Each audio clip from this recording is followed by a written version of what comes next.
Okay, let's dive into something really practical today. We're talking about building discipline, consistency. Yeah, and we're using James Clear's Atomic Habits as a base, but looking specifically at how the Trade Sage podcast applied these ideas. Really interesting stuff. Exactly. Taking these, personal development concepts and seeing how they actually work in a specific field like trading. But the key thing, and what the Trade Sage highlighted, is that these principles, they're useful for basically any goal you have that needs you to, well, keep showing up. Totally. Yeah. So our mission here is to unpack what the Trade Sage podcast really zeroed in on from Atomic Habits.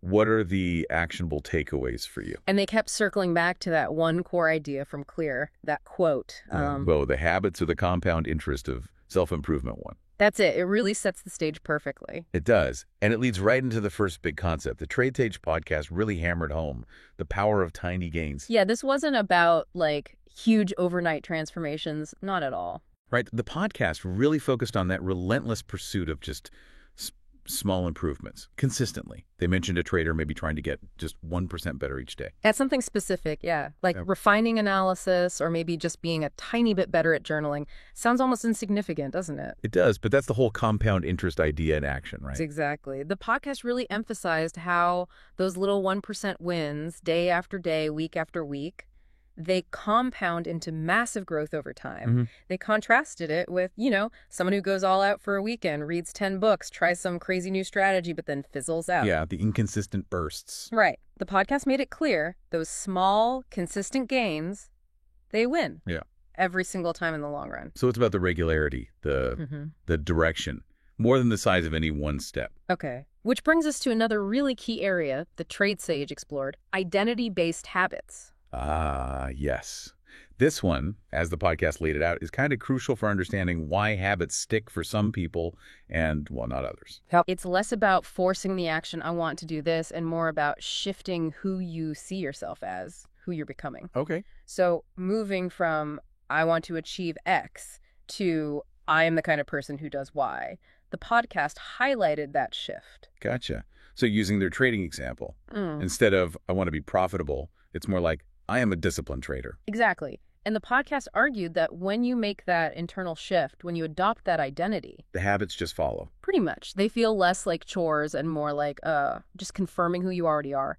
If you see yourself as disciplined, sticking to your plan, reviewing trades, it feels natural, almost necessary. Right. It aligns with your self-image.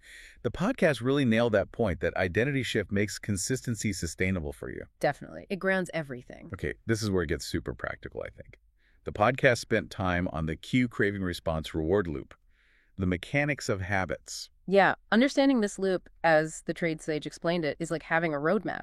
You can see how habits actually work and, crucially, where you can intervene. So how did they break it down using the trading example? Okay, so the cue might be the market opening till.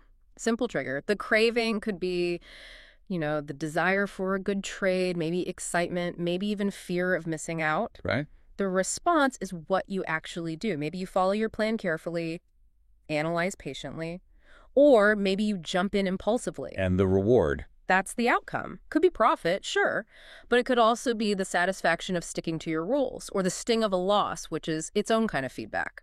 A lesson. So seeing it laid out like that, cue, creating response, reward, lets you pinpoint where things are going right or wrong. Exactly. Which leads perfectly into the next thing the podcast covered, environment design, and using Clear's 4 laws. Right, because willpower alone, it's not enough, is it? Right. Especially under pressure. Not sustainable, no. The podcast really stressed this.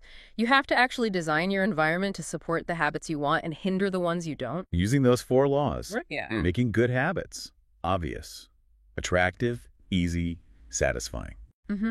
And flipping it for bad habits. Make them invisible, unattractive, difficult, and unsatisfying. And the Trade Sage podcast gave some great concrete examples for traders, like making good habits obvious and easy. Yeah, like setting up your desk with only what you need, keeping your checklist right there visible, setting alarms for your review time. Simple stuff. And for the bad habits, making them invisible or difficult. Things like using website blockers for distracting news sites or social media during your trading time, or hiding your live P&L display so you don't react emotionally. Oh, that's a good one. Or even just unplugging the whole setup when you're done for the day, making it hard to slip back. Exactly.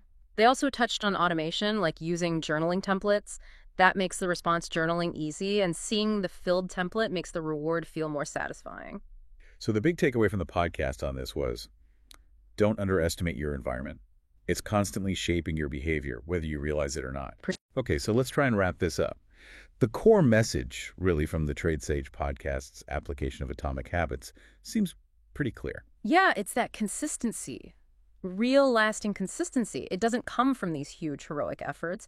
It comes from deliberately building small, effective habits, day in, day out. Consistency beats intensity. That seemed to be the bottom line. Absolutely. Showing up, aiming for that tiny 1% improvement consistently, that's what leads to the big wins over time. Grounded in who you're becoming and supported by the world you set up around you. So the final thought for you, listening right now, whatever your goal is, think about just one small habit. Just one.